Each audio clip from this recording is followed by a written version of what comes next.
Setting up your system. We've made setting up your system as easy as possible.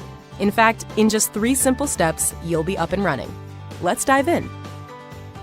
Before you get started, you'll need to locate your existing internet service device. This will most likely be a modem or ONT, which should already be plugged into a power outlet. The first thing you'll want to do is plug your new system into a power outlet. Next, connect an Ethernet cable from a port labeled LAN on your existing internet service device to the port labeled WAN on your new system. Once done, your new system will begin to boot up.